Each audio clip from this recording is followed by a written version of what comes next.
Bonjour chers amis, je suis très heureux de venir vous retrouver, pour ne pas dire je suis excité. Je suis excité car je veux compléter et vous donner suite par la lecture de la parole afin que votre foi puisse être étayée, ancrée sur le roc. Jésus-Christ, corps glorifié, et pour ce faire, je vais vous donner lecture de certains passages qui vont venir ainsi consolider, si je puis dire, les émissions précédentes que je mets d'ailleurs sur TikTok, que je vais épingler sur TikTok les 3 émissions précédentes. Alors, nous lisons dans l'Épître aux Colossiens. Je vous donne lecture. Colossiens, chapitre 1er. Alors, je rappelle juste une synthèse, mais je vous exhorte à écouter les émissions précédentes. Mais je vous donne un peu la synthèse dans ce que Paul, la prière de l'apôtre Paul, qui vraiment dans sa prière, il prie afin que vraiment nous ayons et que nous recevions du Seigneur la révélation dans sa connaissance et que nos cœurs soient ainsi éclairés sur l'espérance qui s'attache à son appel et surtout quelle est la richesse de la gloire de son héritage. Connaissons-nous la richesse de notre héritage? Il faut apprendre à le connaître et connaître ainsi nos droits. Et prendre connaissance que Dieu a déployé toute sa force en Christ pour ressusciter des morts notre Seigneur Jésus-Christ. Et comme il le dit plus loin, nous avons été ressuscités ensemble avec Jésus. Pour tous ceux, pour vous qui avez et qui acceptez Jésus dans votre vie, vous êtes ainsi vous entrez dans le cheminement de la résurrection, c'est-à-dire vous sortez avec Jésus du tombeau. Vous sortez du tombeau, vous n'êtes plus captif de ce monde, vous n'êtes plus captif du séjour des morts, mais vous êtes assis, ressuscité et assis, comme il est dit, ensemble avec lui. Et où est-ce qu'il est Jésus? Il est assis à la droite de Dieu le Père. Et Dieu s'adresse ici aux chrétiens d'Éphèse comme il s'adresse à vous qui êtes chrétiens, comme il s'adresse à moi. Mais en s'adressant à chacun d'entre nous, il y a quelque chose qui m'a interpellé, verset 20, dans le premier chapitre d'Éphésiens. Il l'a déployé en Christ au-dessus de toute domination, de toute autorité, de toute puissance, de toute dignité et de tout nom qui peut être nommé non seulement dans le siècle présent, mais encore dans le siècle à venir, c'est-à-dire le siècle dans lequel nous sommes. Ainsi donc, ressuscité avec Jésus, par sa force, nous sommes assis au-dessus de toute domination, de toute autorité, de toute puissance, de toute dignité et de tout nom qui peut être nommé non seulement dans le siècle présent, dans le siècle passé, mais dans le siècle à venir. Voilà la position que le chrétien né de nouveau doit saisir et de manière à être ancré dans cette espérance, ancré dans cette position. Donc, attention, je dirais que notre Dieu est aussi grand que notre foi, mais notre Dieu est grand. Il est grand. Alors, poursuivons. Colossiens, chapitre 1er, versets 3 à 6. Paul, c'est encore l'apôtre Paul qui parle. Nous rendons grâce à Dieu le Père de notre Seigneur Jésus-Christ, et nous ne cessons de prier pour vous. Je peux dire, comme nous le faisons également aujourd'hui, pour vous tous qui nous suivez sur la plateforme vous tous qui êtes au bénéfice de ce message. Ayant été informés de votre foi en Jésus-Christ et de votre amour pour tous les saints, entendons, pour tous les saints, c'est-à-dire tous ceux qui, dans ce monde, dans le siècle présent, sont mis à part, sanctifiés, car Jésus fait de nous, il fait de tous les croyants nés de nouveau, un royaume de sacrificateurs qui se tiennent dans la présence du Seigneur à n'importe quelle heure du jour ou de la nuit.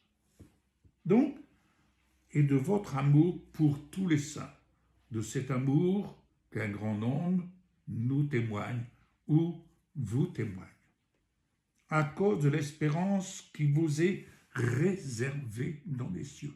Donc, mis à part, vous êtes réservés. Ancrés en Jésus-Christ, c'est cette place qui vous est réservée dans les cieux, et que la parole de la vérité, la parole de l'Évangile, vous a précédemment fait connaître. Amen. Il est au milieu de vous et dans le monde entier. Il porte des fruits et il s'accroît, comme c'est aussi le cas parmi vous, depuis le jour où vous avez entendu et connu la grâce de Dieu conformément à la vérité. Je passe au verset 9 à 13. C'est pour cela que nous aussi, depuis le jour où nous en avons été informés, nous ne cessons de prier pour vous, dit l'apôtre Paul. Nous demandons que vous soyez remplis de la connaissance de sa volonté. Notre Père, que ta volonté soit faite sur la terre comme au ciel. Ayons connaissance de sa volonté au ciel et ne nous empressons pas de donner des interprétations de manière à ce que cela nous arrange. Non, apprenons à connaître la volonté de Dieu. Amen.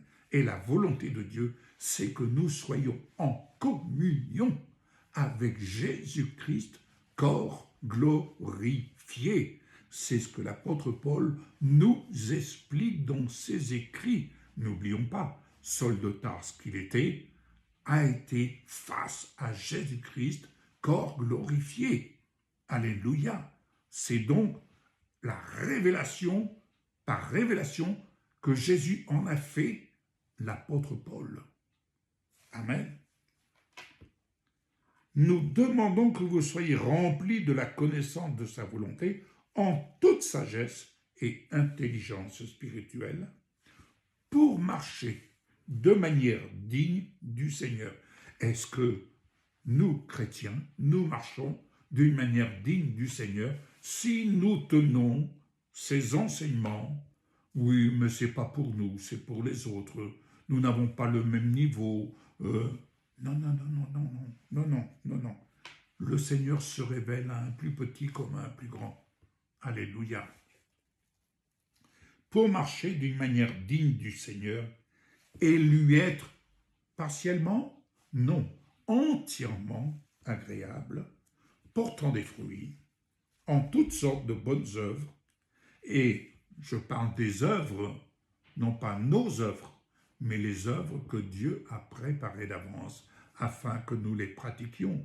Réécoutez l'émission « Qui suis-je » Je suis né pour servir, je suis né.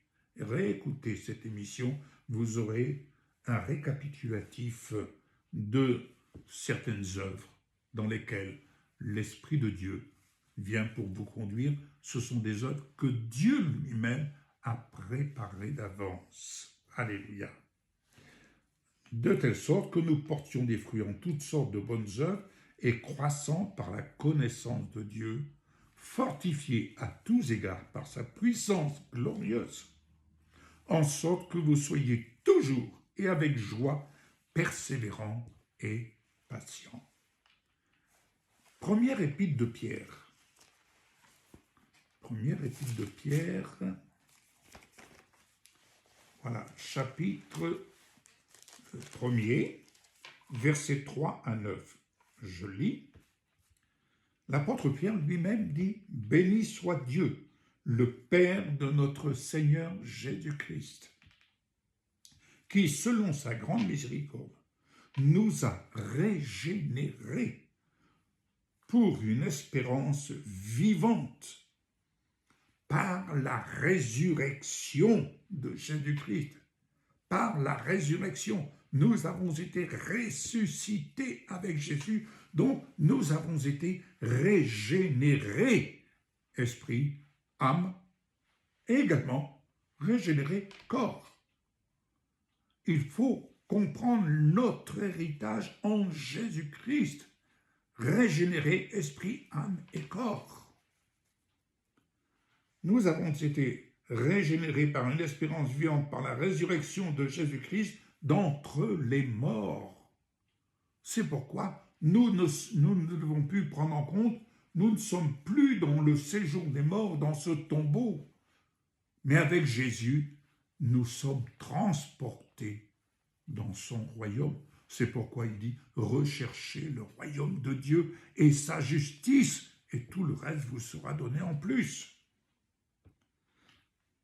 Pour un héritage qui ne peut ni se corrompre, ni se souiller, ni se flétrir, il vous est réservé dans les cieux, à vous qui, par la puissance de Dieu, êtes gardés par la foi pour le salut prêt à être révélé dans les derniers temps.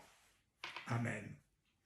Philippiens, chapitre 2, versets 9 à 11. Je lis. Versets 9 à 11. C'est pourquoi aussi Dieu l'a souverainement élevé et lui a donné le nom qui est au-dessus de tout nom, afin qu'au nom de Jésus, tout genou fléchisse dans les cieux, sur la terre et sous la terre, et que toute langue confesse que Jésus-Christ est Seigneur, à la gloire de Dieu le Père. Colossiens 1, 18. Colossiens, chapitre 1er, à partir du verset 18. Je lis. Jésus, parlant de Jésus, il est la tête du corps de l'Église. Il est le commencement, il est le premier-né d'entre les morts, afin d'être en tout le premier, pas le second, le premier. Car Dieu a voulu faire habiter toute plénitude en lui. Toute la plénitude de notre vie ne se trouve pas dispersée dans des croyances stériles, elle se trouve établie en Jésus-Christ, Jésus-Christ, corps glorifié. Éphésiens 2, 1, 7, que j'ai déjà lu, mais je le relis encore. 1, 7. Vous étiez morts par vos offenses et par vos péchés dans lesquels vous marchiez autrefois selon le train de ce monde, selon le prince de la puissance de l'air, de l'esprit qui agit maintenant dans les fils de la rébellion. Nous tous aussi, nous étions de leur monde et nous vivions autrefois selon les convoitises de notre chair, accomplissant les volontés de la chair et de nos pensées. Et nous étions par nature des enfants de colère comme les autres.